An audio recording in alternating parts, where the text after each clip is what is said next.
serbisyo, benepisyo tao'y sigurado. Agila! Okay, isang mapagpalang gabi sa ating lahat, Luzon, Visayas, Mindanao. At ngayon po sa gabing to, binabati natin ang ating mga viewers and followers at ang lahat ng ating mga taga-suporta, lalo na po sa buong mundo at sa buong Pilipinas. Ang inyo po muli, Agila ng Bayan, Boses ng Maralitang Pilipino. Ngayon po ay ganap na ika-6 at 29 ng gabi, Pebrero 23, 2026. Isang magandang lalaki at pagbati sa inyong lahat. At siyempre, muli na naman tayong lilipad sa ere ngayong gabing ito upang ibahagi natin ang mga kinalaman at kaalaman mula sa ating loob at labas ng bansang Pilipinas. At muli, ang inyong Agila, Paul Herrera, ay narito mulit makakasama ninyo sa ating isang oras na arangkada sa balita sa Road News sa ating programa Agila ng Bayan, Boses ng Maralitang Pilipino. At ngayon po, muli natin at bahagi natin. At siyempre, bago tayo magsimula ng ating programa, tulad ng dati, batiin muna natin. Ang dami na po nagpapa-shoutout mga kababayan. At ngayon po, nais nating batiin. Binabati po natin ang Golden Eagles Club, NCR 122, Club Secretary Regional, Screening Committee, TKSSC, Walden Richard. Kuya Richard, magandang gabi at maganda ka pa lalaki sa gabing ito. At gayon din siyempre, binabati natin si Mr. A at siyempre ang Mike Rosario. At gayon din po si GM Dorwell Baldos. At binabahagi din natin ang ating mga kababayan at nakasama natin sa ating orientation, doctrination nung nakaraan lamang Pebrero 21, 2026 mula 1:00 hanggang 6:00 ng gabi doon sa Sierra Nova 3 at siyempre sa Clubhouse Barangay 171 Bagumbong, Caloocan. Sila Bipat President Yoli Misagal Barnaag at siyempre ngayon, siya na ngayon ay ating makakasama sa Agila dahil lagi na po siyang sumusuporta sa panibagong henerasyon Agila ng Caloocan Incorporated. Pak na pak talaga. At yan nga ang mga taga-Bipad. Welcome po kayo lahat maging membro at kasapi po sa kapatiran ng Agila mula sa Maralitang Pilipino. At gayon din at binabati natin na umatin din sa atin sa doctrination at naging guest, naging bisita natin ang isang magandang lalaki, siyempre ang masipag at pinsan ng ating Kapitan Joel Bacolod na si Kagawad Danilo, Kuya Danny Bacolod. Gayon din siyempre kasama natin ang ating naging advisor, kinuha na natin advisor, siyempre mula sa kanyang programa din sa Margot TV Broadcasting at Reforma ng Bayan, si Francis Tika. Tol Francis, mabuhay ka. At gayon din kay Alerto Kamanaba at kay Ma'am Terry Alpa. At siyempre, Ma'am Terry, kasama din po natin ngayon at nagpapa-shoutout po siya, OFW, nasa Dubai po siya ngayon. Shoutout mga taga-Dubai, ang mga bayani ng ating bansa, OFW. Binabati din natin ang Viva Senior Protector Miguel Incorporated, President Virginia Tampos at ang kanyang pamumuno at pamunuan ng Viva Senior BSPMI. Gayon din kay Jaisel Ann Torellino, ang ating event committee. Tol, event committee natin mula sa Bagong Silang. At siyempre, yan nga po, Buhay OFW, Bantay at Kasangga by Terry Alpa and Chairman Albert Guanson. Nanonood po sila sa atin ngayon at Chairman Bantay at Kasangga OFW International at DWDD 1134 kHz at AM band AFP Radio. At gayon din binabati natin ang kinainan natin kanina tanghali. Sabi niya pabatiin ko daw siya. Si Sulima Sol masangkay, napakasarap ng kanyang pagkain.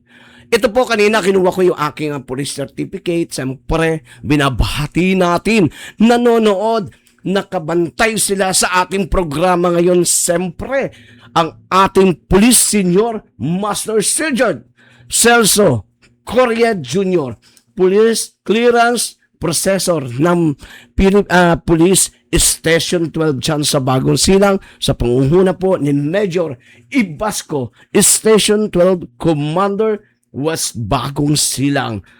Maraming salamat po sa mga masisipag na mga tunay na agila ngayon sa araw na to, mga kapulisan dyan sa Station 12. Napakaganda at napakaayos nilang magbigay ng kanilang suporta at lalo na po mag-asikaso sa kanilang mga bisita. At gayon din po't binabati natin, siyempre, ang ating Malolos Municipal Director ng panibagong henerasyon, Agila ng Caloocan, na nag-orient doctrination din po noong Pebrero 21, si Tol Horen Ortiz. At gayon din po, ito naman po ay si Gracia Tol Gracia Araneta Aguado at Tol Chomari Aguado ng 2nd District, at siyempre ang ating Municipal Director na si Tol Gracia ng San Jose del Monte, Bulacan Municipal Director. Ayan, nabati na nating lahat ang ating mga manonood at gayon din po ang ating mga bisita at gayon din ang lahat ng ating mga patuloy na sumusuporta, lalo na po ang mga kapatid natin diyan sa panibagong henerasyon Agila ng Caloocan, sa buong Caloocan. Gayon din po, no? At sa atin ngayon maganda ang ating pag-uusapan sa araw na ito eh. Meron tayong magiging bisita sa ilang minuto natin siyang makakapanayam. Siyempre, gusto nating malaman po ng taong bayan at para po malaman po nila kung gaano kahirap ang buhay sundalo o military. So, yan po, no? Sabi niya, okay, salamat sir, ma'am, Sir Celso Correa Jr. Ayan. Ngayon po, kausap po natin mamaya at tatawagan natin dahil po siya ang ating magiging kausap o magiging bisita po natin. Makakausap natin sa online natin interview. Second Lieutenant Rosalina K. B. Tapulgo, retired Philippine Army. Siya po ay retired na at aalamin natin kung ano ang buhay nila bilang isang OFW, si Ma'am K. Tol K, Ma'am K. Tingnan natin, no? Wait lang at tatawagan natin. Ito po siya, K. Balasi Tapulgo. Ayan. Si Tol K, antayin mo lamang at yan na po at siya po ay ating kakausapin. Siyempre, i-interviewin natin ang kanyang ano po yung magiging dagdag kaalaman po niya sa mga kapatid nating mga sundalo. Alam naman natin yung mga sundalong to napakahirap ng buhay, lalo na pag sila ay namundok, kung sila ay lumaban, kung paano, tignan natin kung paano lagawin ang kanilang buhay.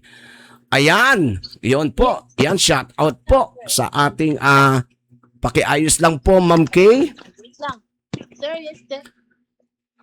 Okay, pakipatay siguro yung ilaw na hindi ka makita dyan sa ano. Pwede naman na siguro, no? Maliwanag naman na, okay.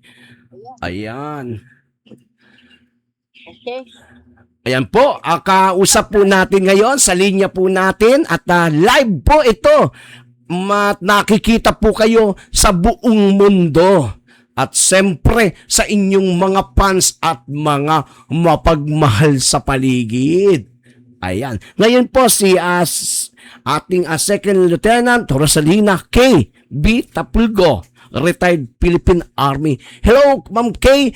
Shout out naman sa inyo. Kamusta na po tayo ang buhay-buhay? Nasaan po tayo ngayon? Nasa kampo po ba tayo? No po, sir. Wala po sa kampo ngayon, sir. Oh, nasaan po tayo? Wala po sa province. Nasa province. Yes, ng Kalinga. Oh, wow! O, shout out po sa mga taga-Kalinga. Baka gusto mo batiin. Ilocano. When? Sir, sir. Ay, mga kababayan natin sa Kalinga dyan, mga kapamilya, mga nanonood sa iyo, batiin mo muna, ma'am. Yes, sir. Magandang gabi sa atin lahat. Unang-una kay Sir John Herrera at sa lahat ng mga tagapakinig at taga-subaybay ng programa ng Agila ng Bayan, Boses ng Maralitang Pilipino. Yes. Bago po ang lahat, ako po si Second Lieutenant Rosalina Bitapulgo, retired ng Philippine Army. Una sa lahat, atin po munang binabati ang butihing pinuno ng Armed Forces of the Philippines, si General Romeo S. Browner Jr. Wow. PFP. Gayon din sa mga leader ng ating AF Reserve Force at sa ating mga kawal at naangkawal sa buong bansa.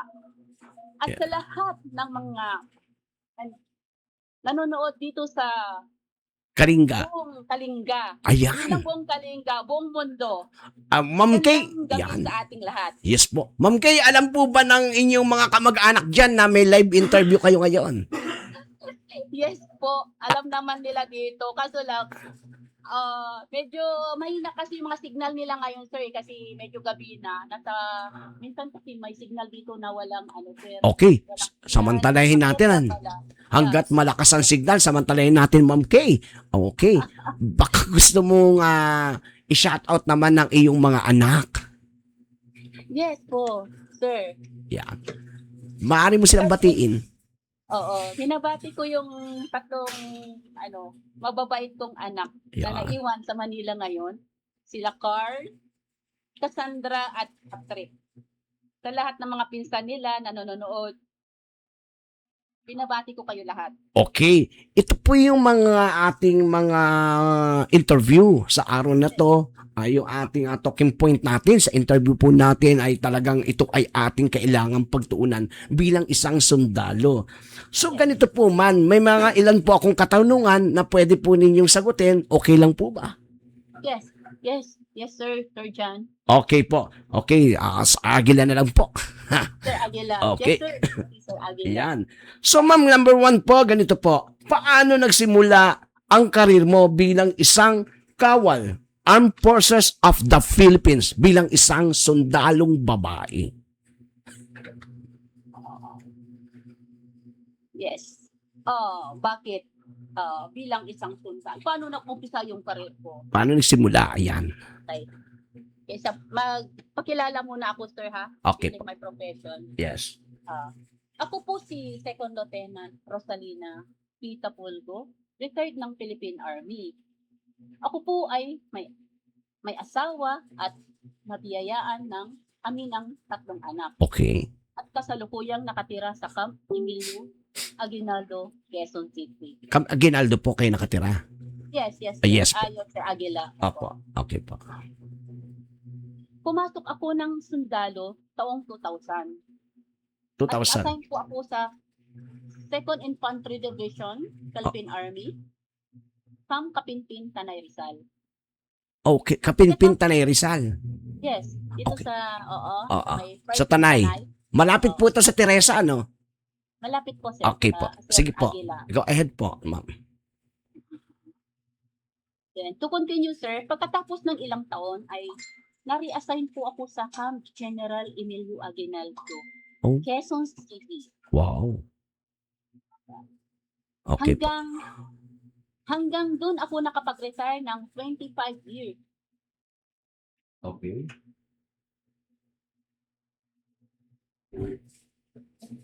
Mamata? Ma. Okay po. Sige po. Uh, Ilang years po? Sir Aguila. Yes po. Okay, tuloy po. Narinig niyo po ako? Yes, sir. Yes, Okay Sir Aguila. Okay po. Sige po, tuloy po. Bakit po ako nagsundalo? Okay po. Ito yung ko. Ito yung kasagutan. Number one, ito yung tanong bakit ka nagsundalo? Isa kang babae, isa kang nanay, hindi ka ba natakot, hindi ka ba nag-alala para sa kalagayan ng iyong mga anak? Bakit ka nagsundalo? Alam ko po kasi napakahirap ng buhay ng sundalo lalo na pag kayo ay binigyan ng misyon. Bawa na misyon kayo sa bundok, na misyon kayo kung saan-saan. So bakit mo po pinili maging sundalo? Marami naman pwede maging trabaho. Yes po, Sir Aguila. Nag-decision po akong magsundalo dahil gusto ko pong maglingkod sa bayan Okay? at maging bahagi ng mas malaking layunin kaysa sarili ko. Okay po. Bilang isang woman in uniform, naniniwala po ako na ang pagiging sundalo ay hindi lang tungkol sa pagsusuot ng uniforme, Tama. kundi tungkol sa malasakit, disiplina at kahandaan ng tumulong lalo na sa oras ng pangangailangan ng ating mga kababayan. Okay po. Galing. No? Napakahusay. Okay po. Aguila. Di ganito po. No? Okay lang po, ma'am. Tuloy po natin, no? Bahay at nanay sa aking mga anak. Apo. May mga pagkakataon pong mahirap dahil kailangan talagang balansahin ang oras at responsibilidad, pero malaking tulong ang suporta ng aking pamilya. Yes. Ang pagiging ina ay nagbibigay sa akin ng mas malalim na dahilan para maglingkod. Mm-mm. Ginagawa ko ito hindi lang para sa bayan, kundi para sa kinabukasan ng aking mga anak. Mm-mm. Sa tamang disiplina, oras at suporta ang pamilya, nagiging posible pong pagsabayin ang mga tungkulin ito, Sir Aguila. Tama po. Napaka-imposible po pagsabayin lalo na po bilang ikaw ay isang ina. Siyempre may mga pagkakataon na ang hirap, lalo na po pagka tinawag ka na po ng tungkulin at tinawag ka ng pangangailangan ng pamilya. Halimbawa katulad, hindi naman natin hinihingi, may sakit o mayroong pangangailangan personal yung mga bata. Paano mo bibiyakin yung iyong tungkulin sa pamilya mo at sa iyong profesyon? Kasi bilang isang nanay, kailangan natin, no? Siyempre, sabi nga natin, bago tayo maglingkod sa bayan, dapat makapaglingkod muna tayo sa ating pamilya dahil unang-una, hindi natin sila dapat pabayaan. Kaya yung ibang mga bata nagre-rebelde kasi napapabayaan sila ng mga magulang. Kamusta naman po yung kung paano mo to gawin? Yung proseso na to, paano mo to ay sa buhay para sa iyong mga anak, sa iyong pamilya? Paano mo to ginagawa, ma'am? Nabibiyak yung iyong sarili. Yes po, napakahirap po, Sir Aguila, ang sitwasyon ng isang nanay. Mahirap balinsahin sa pamilya. Pero tungkulin mo ay kailangan mong tupadin ang batas na ito ay sinumpahan mo. Mahirap talaga, Sir Tama po. Aguila, ang sitwasyon namin bilang isang nanay, Opo. sundalo. Kasi halos yung mga trabaho namin, nag-duty kami ng 24 hours kahit may sakit po yung anak namin. Yun. Dahil hindi po namin sila nababantay ng maayos, kundi yung mga nanay at tatay lang namin. Ang nagbabantay. Opo. Okay. So, madaling sabi, talagang buong pamilya ang sakripisyo pag ikaw tumupad bilang isang sundalo. Tama po ba? Yes, Sir Aguila. Ganun nga ang nangyayari sa isang kawal. Okay. Ano po yung damdamin? Ano po yung nararamdaman mo pag dumadating yung mga pagkakataon na dumadating yung tinawag ka ng tungkulin mo tapos may mga pagkakataon may sakit ang anak mo? Ano po yung nararamdaman mo? Hindi ka po ba umiiyak bilang isang babae, bilang isang nanay? Hindi mo pa ba naramdaman malungkot o kung paano pa po? Yes po, Sir Aguila. Yun nga, nalulungkot po kami dahil lalo po may sakit, ganyan, hindi mo sila nakikita. Kasi sir, sa amin po, malayo ang assignment namin Malayo po yung assignment namin sa kanila. Hindi po kami agad makakauwi ng ganun kadali pag may magkasakit. Kasi nasa geographical, po kami, Sir Aguila, nasa malayo, kunwari, Luzon, Visayas, Mindanao. Wala po, pili po kung saan kami na ipadpad po.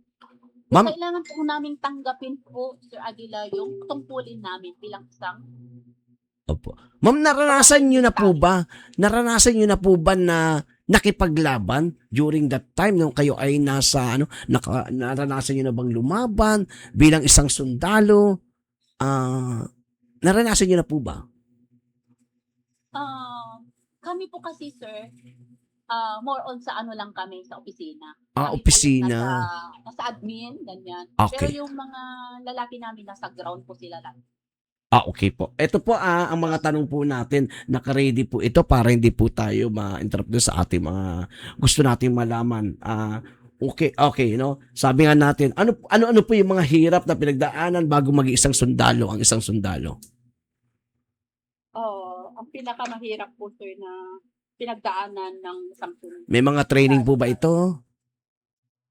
Mahirap dahil kailangan talagang, eto na po, sir, kanina yung sabihin, balansahin namin ang oras at responsibilidad para malaking tulong ang suporta ng aking pamilya, sir. Pagiging ina ay nagbibigay sa akin ng mas malalim na dahilan para maglingkod sa bayan. Okay po. Yung masarap. Yes po. Ganito po yan, ma'am. Maaari po ba kayo magbigay ng konting background kung paano po mag-apply ng isang Philippine Army ang isang sabihin na natin isang karaniwang mamamayan? Yes, sir. Yes Sir po. Aguila po. Okay. Paano po ba kung gusto nila mag-apply?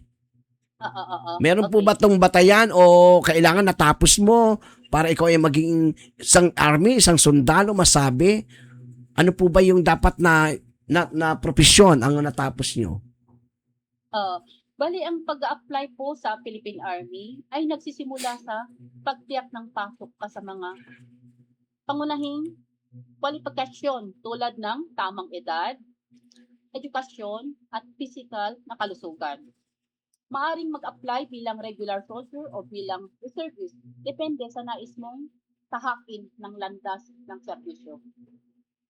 Karaniwang proseso ang pagsubmite ng requirements, pagdaan sa pagsusulit, physical fitness test, medical examination, at panel interview.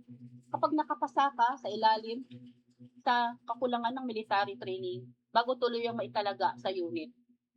Para magsa-interesado, sir, maging reservist, maaring makipag-ugnayan sa pinakamalapit na Community Defense Center or reserve unit sa inyong lugar para sa gabay ng schedule ng training.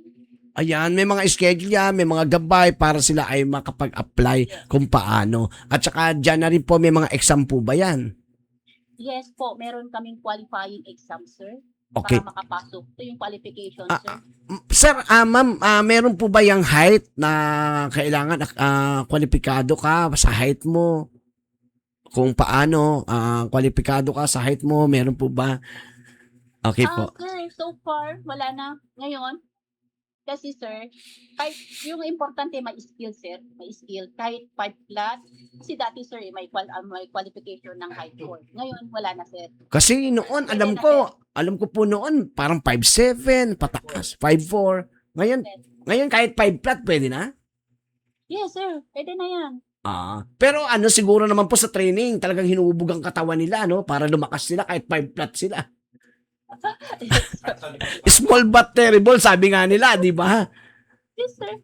Hindi kahit maliit, mahina. Kailangan mas minsan madalaming mas maliit na mas malakas. Tama po ba? Yes, sir. Basta physically fit po, sir. Ano na yan, sir? Pasok na yan po sa amin, sir. Walang Okay. problema. Basta Ayun. walang sakit-sakit po, sir. Ito po yung isa sa pinakamahalagang mga katanungan na hinanda ko, ma'am, para sa inyo.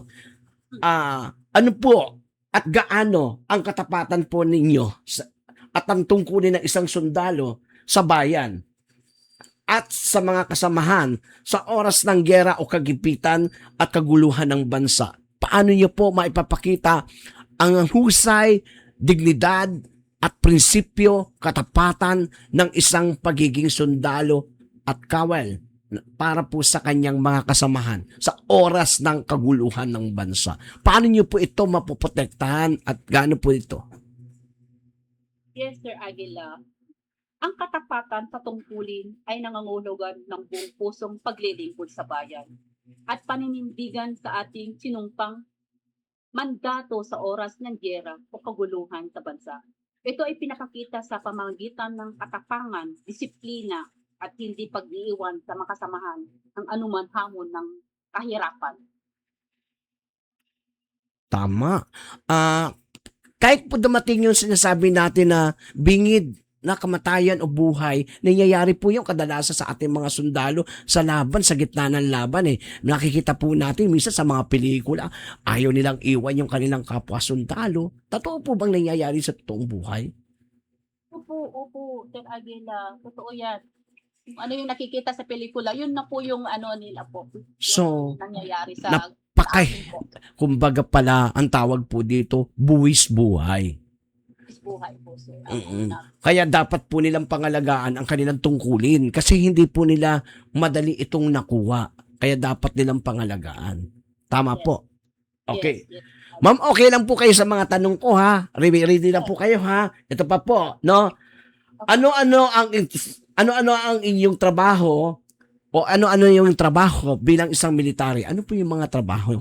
Ano po yung trabaho niyo bilang isang military? Oo, sir. Bilang isang miyembro ng AF, Armed Forces of the Philippines, ang pangunahing tungkulin po ay pangalagaan ang seguridad ng bansa at paglingkod sa mamamayan. Kabilang dito ang pananatili ng kahandaan ng operasyon, pagsasanay at pagsuporta sa mga misyon tulad ng disaster response, ng community assistance at iba pang atas ng nakatataas na pamunuan sa ilalim ng Philippine Army. Okay. Yes, ma'am. Ito po yung trabaho po mismo. Ito po yung mismo yung trabaho mo. Yes po. Okay. Talaga yung katapatan. So, talagang dehad ka bilang isang sundalo. Kaya taas noo mo ipagmamalaki bilang ikaw ay isang army o isang sundalo. Tama po ba? Tama po, sir. Apo. Ngayon ganito po, ma'am. Kapag po ba nagre-retired na po ba ang mga sundalo o ang isang sundalo katulad po ninyo sa regular na force, kaagad po ba sila nagiging membro ng AFP Reserve Force? Halimbawa, nag-retire po sila. Pwede po ba sila, automatic po ba sila na nagiging member ng reserve? Yes po, Sir Aguila. Ang mga nagre-retero katulad ko mula sa regular force ng AFP ay nagiging bahagi ng reserve force. Sa ilalim ng batas, Yes. sila ay kapila sa reserve na maaring matawag muli sa serbisyo kung kinakailangan ng bansa, lalo na sa panahon ng digmaan, pambansang emergency o kalamidad. Okay. Gayunpaman, ang kanilang aktibong participation ay nakadepende pa rin sa aming edad, kalusugan at sa pangangailangan ng serbisyo. Ang aming karanasan at kasanayan ay malaking ambag sa pagpalakas ng ating reserve force. Okay po, ganito po yan, no, Ma'am Kay. Sabi nga po ninyo, automatic kayo nagiging reserve. Depende po sa kalagayan at kalusugan kung kaya pa ng katawan. Tama po ba? Sa madaling sabi po, kung halimbawa po ngayon o bukas sa makalawa nagkagulo ang bansa, may pagkakataon po na kayo din po ay mag-reserve that time o magserbisyo. Yes po, Sir Aguila, automatic na po yun. Okay. Patatawag po ba kayo ng ano po ba tawag sa inyo? Sa, nyo, sa etasyo? Mga commander nyo o yung mga batalyon nyo? May mga ganun po ba? Yes po. So ma'am, ano pong batalyon kayo? Marami pong batalyon, sir, kasi depende sa kunin mo, sir, kung saan ka. Meron kasi kaming Philippine Air Force Reserve Force, Okay. Air Force Reserve, Navy Reserve, Army Reserve. So tatlo po 'yun, sir, na kung saan ka gustong sir, magkipag-participate, depende kung saan ang gusto mo.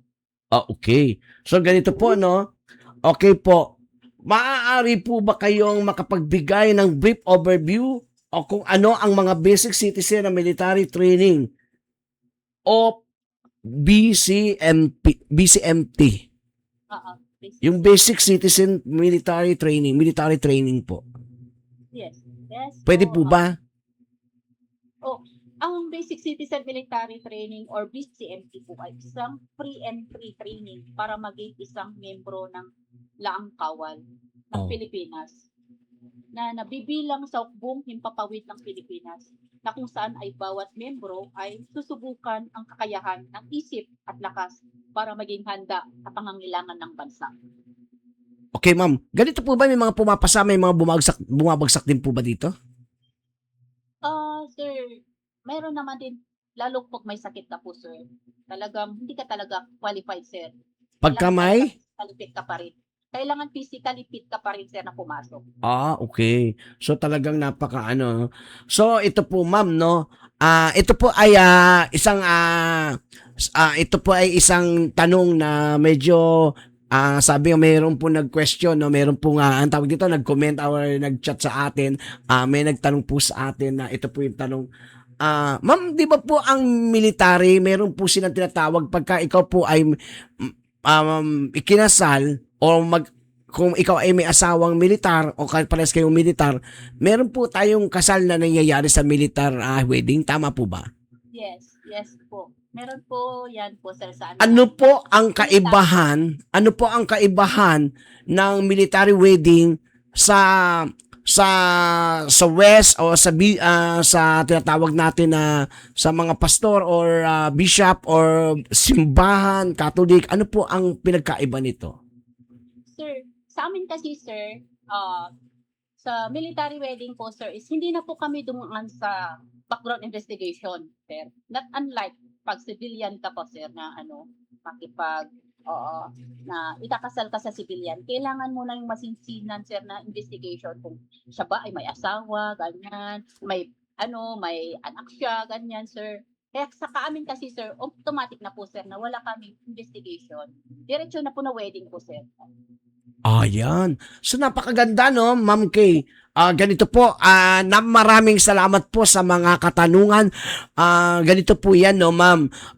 Sa ngayon po, nasa Kalinga po kayo, tama po ba? Oo po, sir. Kamusta naman po ang panahon natin, ang weather natin dyan? Mainit po ba? Ano po ba ang panahon natin dyan? Malamig po ba? Ang weather dito, sir, is malamig po eh. Sa Kalinga. Opo, Malamig po. malamig. Kalinga Apayaw po yan, tama? Yes, sir. Okay, sa atin sa mga Ilocano, sa mga samahang mga Ilocano, Kalinga, naimbag nga rabii, kada kayo am aming kakabsat dita, J. Kalinga. Okay, so mga pure Ilocano yan, no? Okay po. Kamusta po dyan? May mga dyan po ba sa Kalinga? Ano po ba ang, ano po ang pinaka best ano po dyan? Mga, tawag dito, mga pagkain, ano po ba yung mga special, ano nyo dyan? Sir, ang namin dito product is mga saging, sir, eh. Saging. Saging, mga corn, ganyan, mga mais. Marami pala, walang mga bawang sibuyas dyan. Wala masyado, sir. Pero ang product namin, sir, is mga sagingan po. Okay po. Ito po yung tanong, ma'am. Halimbawa po, ma'am, last na po ito. Halimbawa po, ma'am, pag tayo po sa atin po, bilang po mga sundalo, gaano po katapat natin tayo po ba ay tapat para sa gobyerno, sa presidente, o sa bayan? Paano po ba yun? Paano po natin maipapaliwanag ito? Tapat po, sir. Yung katapatan po ng tungkulin, halimbawa po, paano po natin protektahan? Halimbawa po, ang bansang Pilipinas ay nagkakagulo po. Sir? Naririnig niyo po ako? Hello? Hello? Hello po. Narinig niyo po ako? Hello po. Okay, nawawala yung sounds. Hello po. Hello po, narinig niyo na po ako. Hello po, Sir Aguila. Okay, hello Ma'am Kay. Shout out Ma'am Kay, narinig niyo po ako? Hello po. Oo, nawala na po siya. So, maraming salamat po. Pasensya na po, no? Medyo nawala po yung kanyang linya at boses. Si Second Lieutenant Rosalina K. B. Tapulgo, retired Philippine Army po from Kalinga, na naninirahan ngayon sa Camp Aguinaldo. So, magandang at nawawala yung kanyang sounds, hindi po niya ako marinig. Siguro po, hello ma'am, naririnig niyo pa po ba ako? Hello po. Hello po. Yes po. Yes po. Okay po. Okay na po. Okay na po. Yan. Tungkol po sa tanong ko po, alam ba po nagkaroon problema dito sa bansa natin? Ano po ba ang katapatan ng sundalo? Wala naman po ba itong political ito po ba ay tapat para pa sa bayan? Protektahan ng ating mga mamamayan? O kung paano po? Paano niyo po ito masasabi? Masasagot, ma'am? Opo. Exactly po. Oo, kasi kami po yung ano niyang presidente po sir. Kami po yung pambato niya. Kailangan po tapat ka talaga sa bayan. Ano Okay. yung mga nangyayari po sir, talagang sumunod po kami sir. Okay po, no, kailangan sumunod. Pero gaya po ng sinabi natin sa ating mga kapatid na mga kasundaluhan, siyempre dapat ang ating number one na paglingkuran ang maharlikang Pilipino, ang ating mga maralitang mamamayan. Kasi alam po natin, ang mga kasundaluhan, kapulisan, talagang dapat po talaga ang una natin pinoprotektahan ang kalagahan ng mga mamamayan. Kasi ang mamamayan natin, ang number one nating sinumpaang pinaglingkuran. Be respect naman at tayo ay nasa administrasyon, pero siyempre, gaya po ng sinabi po natin, bilang po ang inyong agila ng bayan, napakahalaga po ang inyong trabaho bilang sundalo na protektahan ang ating maharlikang mamamayang mga Pilipino. So, yun po. At magandang gabi po sa inyo, Ma'am Kay. Maraming salamat po, Ma'am Kay, sa inyo pong interview, Ma'am Kay Tapulgo, Second Lieutenant Rosalina K. B. Tapulgo, retired Army. Salamat po at nakapanayam ko kayo ng ilang minuto. Yes po. Sir, pwede po magpasalamat sa ano. Sige po, pwede po. Sa atin pong istasyon ay nasa Rogers po tayo.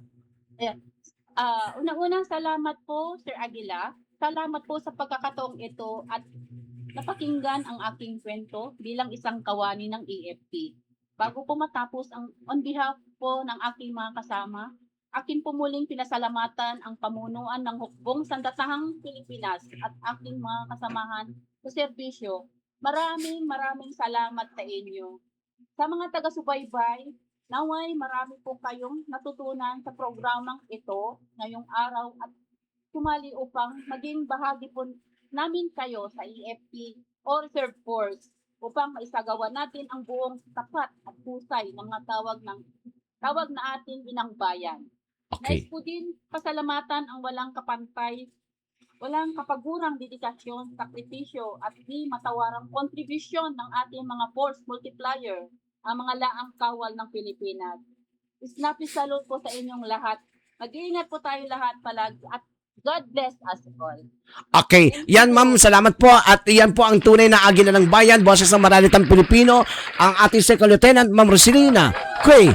B. Tapulgo, retired Philippine Army. Salamat po, ma'am. Shout out po sa inyo sa Kalinga. God bless po. Ayan. So, thank you po. Okay na po, no?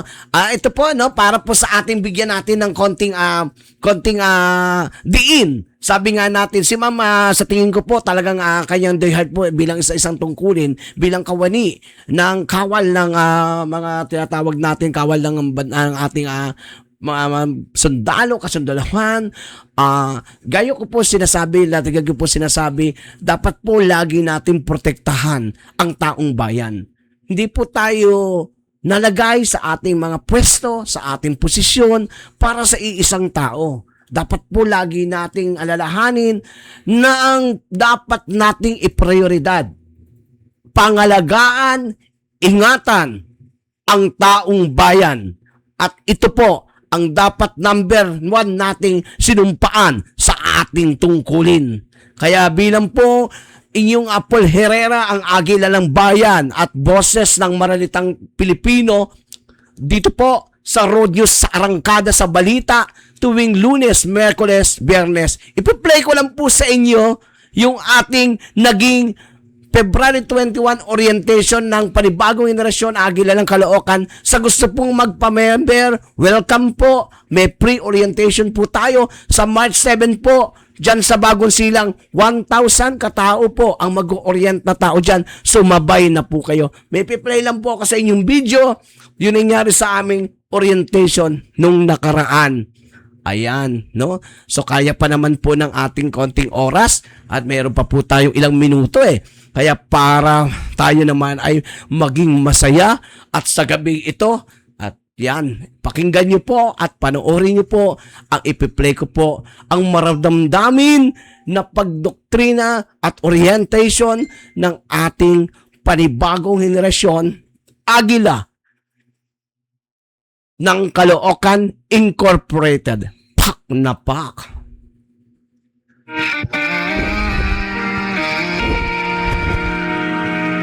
Pusong nagila, dugo ko'y maharlika.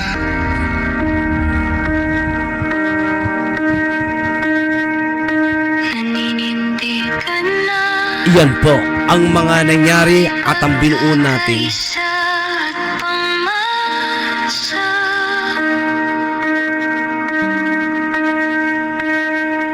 Hagilang mapagkalinga sa taong nag-iisa.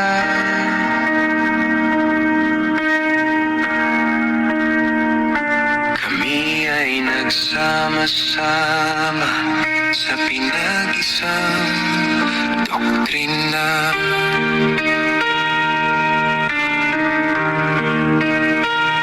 Agila ng kalukan, organisadong nagdadamayan. Buong puso at voluntaryong taas nooy kahit kanino. Walang tinatapakang mamamayang mula sa maliit na laylayan.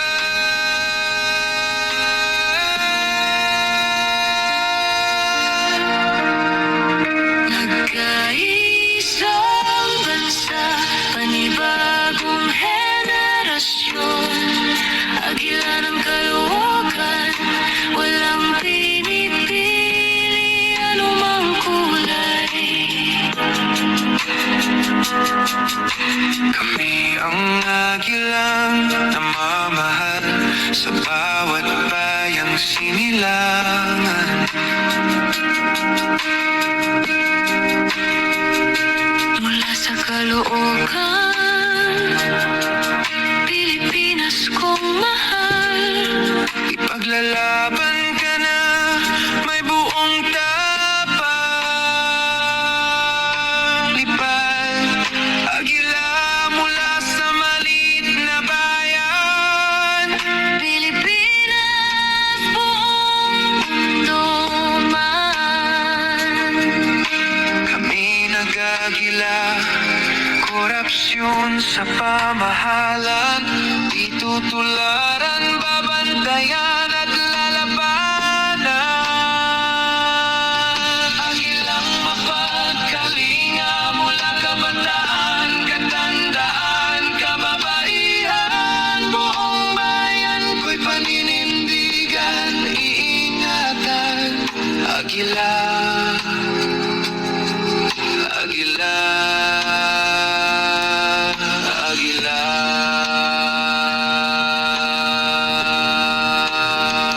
Kapatid, utol ko'y magdadamayan. Agila, agila, respeto, sumpay. May doktrinang pinagkaisan. Sinasabi po dito ni Ma'am Lebrina Ani Kinaw, shout out po Chairman Paul. At gayon din po sa Alerto Kamanaba, more power po sa programa mo Sir Aguila.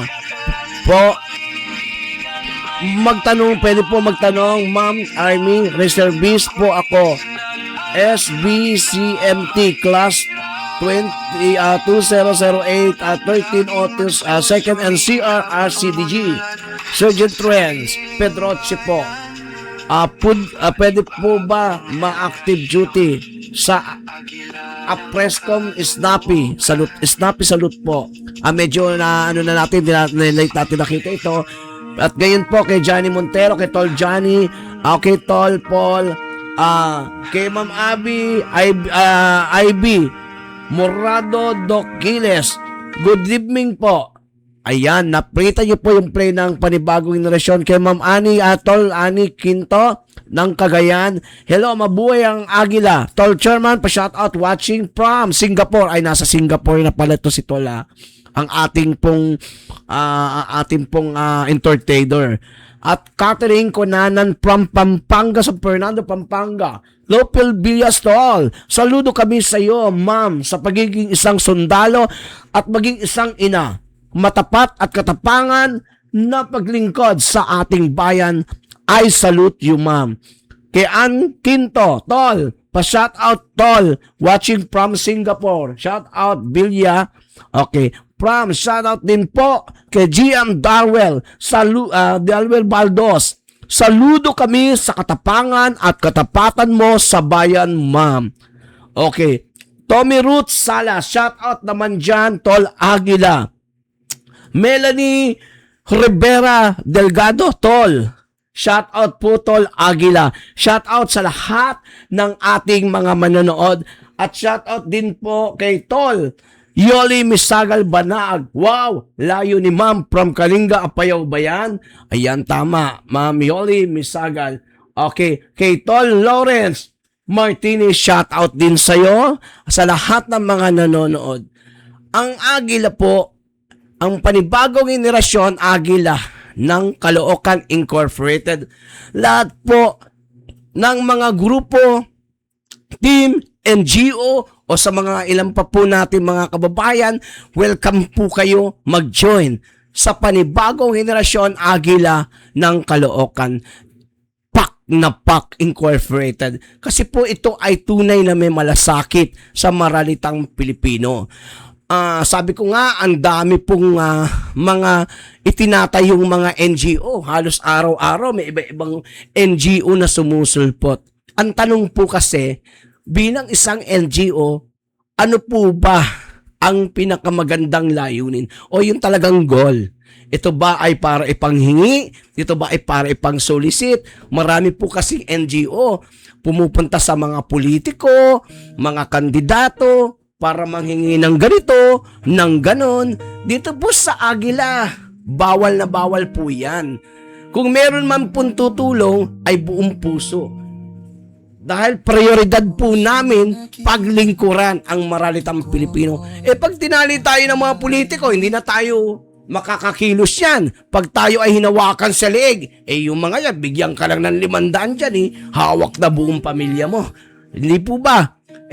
Pagka may pangangailangan, ang PAC, ang panibagong henerasyon, itinayo para maglingkod sa maralitang Pilipino, para tutukan kayong mga member ng panibagong henerasyon, kayo ang mata sa inyong lugar. Dapat sa pagpasok ninyo, dinodoktrin po tayo, ito ay inuuryan sa inyo, pumasok kayo dahil hindi kayo magkakapera dito. Hindi rin po ito party list. Ito po ay may tunay na pusong nagmamalasakit sa bayan. Kasi maraming sumisigaw sa atin, maglilingkod daw sila para sa bayan. Pero ang totoo, para pala sa bulsa nila. Hindi para sa bayan. Alam mo, dyan po sa barangayan, tinatawagan natin yung mga barangayan, lalo ngayon sa eleksyon. Ang dami na po nagpapapogi dyan. Pero sa totoo lang, ito pong Aguila ng Caloocan, dito nga sa barangay namin, sa barangay 171, mayroon na po kami mga in-invite dyan. Nagtataka lang po sa mga kagawad ng barangay 171, lalo na po sa ating kagalang-galang na kapitan, Kapitan Romy Rivera, nananawagan po si Aguila. Baka po hindi nakakarating sa inyo yung imbitasyon, pakicheck lang po. 2 hanggang 4 na imbitasyon na po kayo iniimbita ng doktrina ng Aguila. Baka po pag dumating ang panahon at tayo po ay nasa politikahan, baka po kailanganin ninyo ang maralitang Pilipino. Ay mag-ingat po tayo. Yung mga staff po ninyo dyan sa barangay 171, ibigay natin ang desisyon sa ating kagalang-galang na Kapitan Romy Rivera. Napakabuting kapitan yan. Huwag natin hayaan na ang mga anay sa barangay 171 ay manatili. Kailangan natin baklasin ang anay. At iyan po ay gusto kong sabihin, ang ating pong kagalang-galang na Kapitan Romy Rivera po, matulungin yan, mababa ang puso niyan, makamasa po yan. Pero ang pinagtataka natin, ang Aguila ng maralitang Pilipino, ang Aguila, ang panibagong henerasyon, Aguila ng Caloocan Incorporated PAC, ay para sa maralita. Bakit hindi po ito napupunta ni Kap Romy? May mga imbitasyon po akong pinadala sa kanya, pero hindi po niya napupuntahan ang orientation. Tandaan po natin, ang mga kapitan, mga maralita, ang mga kapitan, ang mga kagawad, ang mga mayor at ano pa bang mga ahensya, dadating ang panahon, mawawala, mapapalitan. Pero po, ang paglilingkod sa bayan at sa maralitang Pilipino, ang agila hanggang sa kaapu-apuhan ay mananatiling agila. Kaya sana po, kumurot ito sa inyong puso at binibigyan ko ng paalala. Ang Barangay 176 po, naikot na po ng panibagong henerasyon, Agila ng Caloocan. Sabog na po, sa dami na po ng tao, ng member, putok na po talaga ang pak na dyan sa Bagong Silang. Sa March 7 po, mayroon na naman tayo orientation. Alas 10 ng umaga hanggang alas 3 ng hapon, Sabado po yan. Napakalayo pa niyan. Baka ang ating mga kagalang-galang na kapitan, mga kagawad po dyan, na mga dadaanan sa Caloocan, gusto ko pong sabihin sa inyo, welcome po kayong lahat. Wala po ditong kalaban. Ito po ay iba-iba mang kulay. Tandaan po natin, basta po sinasakupan nyo, paglingkuran po ninyo ng tapat. Binoto kayo, hindi kayo binoto, paglingkuran nyo ng tapat. Dahil ang agila, ang pangunahing layunin ay protektahan ang taong bayan, ang boses ng maralitang Pilipino. Kaya sa darating na March 7, 2026, alas 10 ng umaga hanggang alas 3 ng hapon, 1,000 attendees po ang aatin sa orientation. Ay malaki-laki na po yan. Kaya tandaan po natin, baka po isang araw kakatok kasi sa mga member at sasabihin nyo, ako si ganito, ako si ganon. Pasensyahan po tayo. Magkakaisa at nagkakaisa na po ang taong bayan, ang maralitang Pilipino. Hindi nyo na po mabobola ang mga taong yan. Magdidesisyon yan hanggang sa huli. Ang agila ay mananatiling kapatid na agila.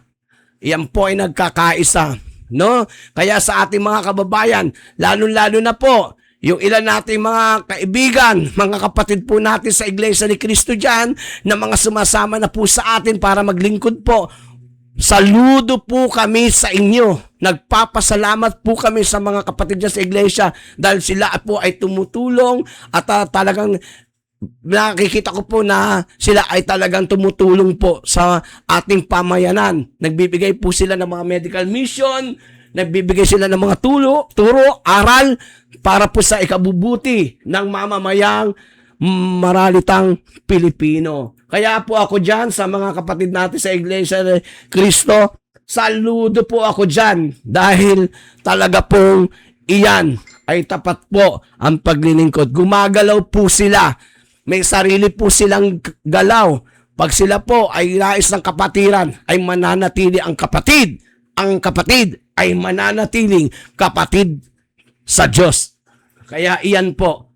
At ganun po ang unang pangunahin moto ng Agila ng Caloocan. 3,000 member na po tayo dyan sa Bagong Silang. Sa lahat po ng page, meron na po tayo mga leader, coordinator, at shout out po. Kaya po sana po sa lahat ng nais po. Kaya sana po marinig ito ni Kapromi Rivera.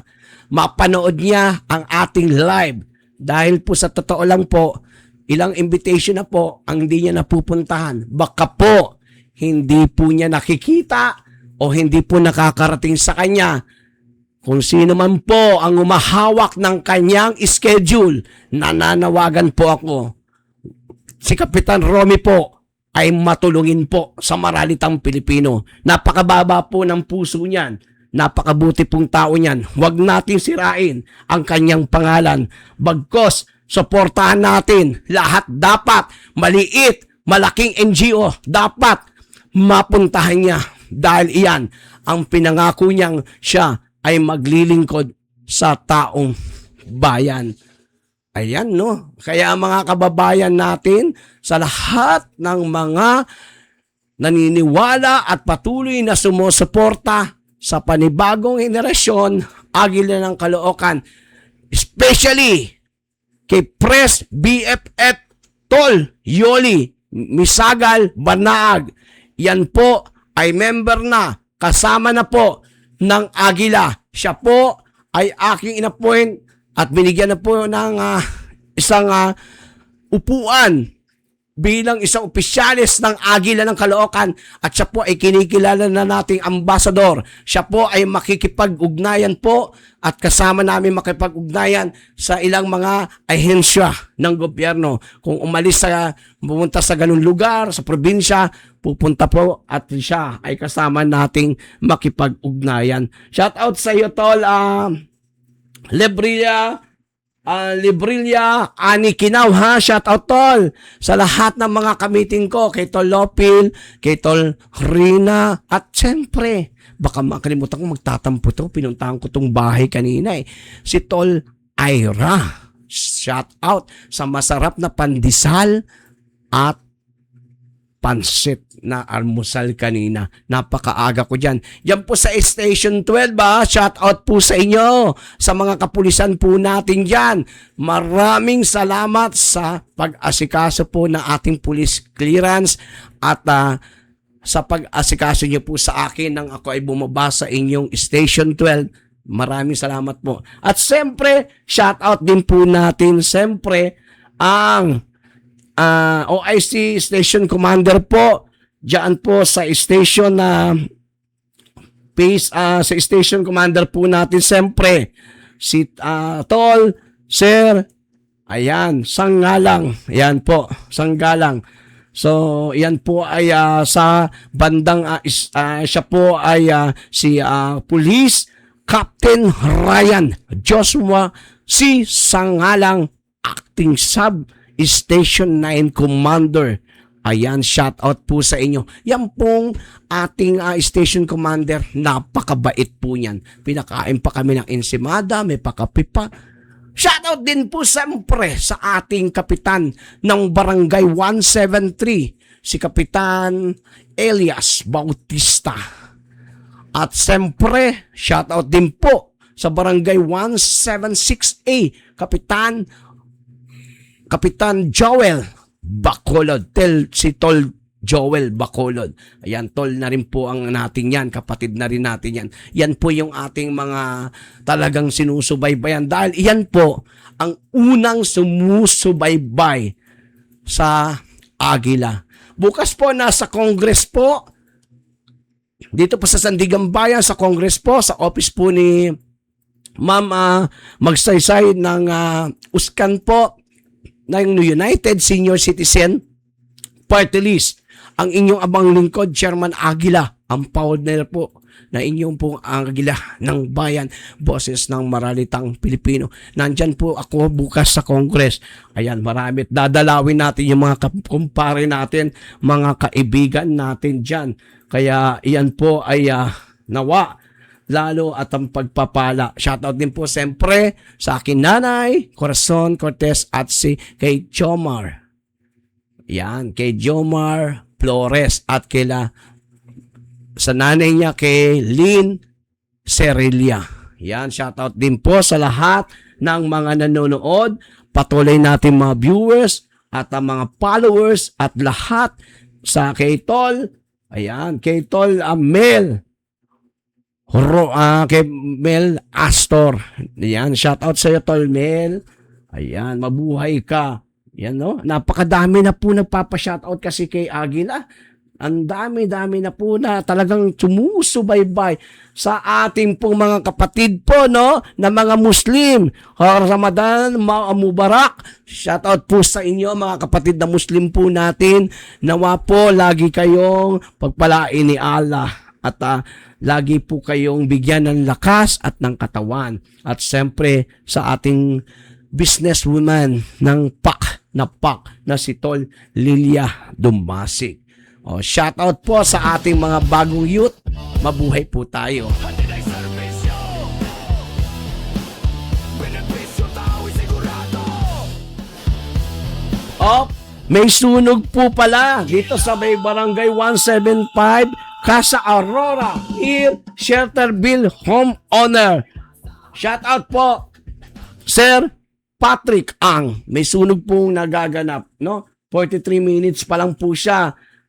Bumbero po natin dyan, pakiano po. God bless po. Ayan. Yan, may sunog po. No? Diyan po sa may barangay 175, sa may Caloocan North. Ayan, sa may Shelterville. Ayan po, diyan po yung sunog sa mga kapatid po natin na mga bumbero. Mabuhay po kayo. Muli po, Polerera po, Agila. Ang inyo pong Agila ng Bayan, boses ng Maralitang Pilipino, dito po sa Road News. Arangkada sa balita. Mabuhay.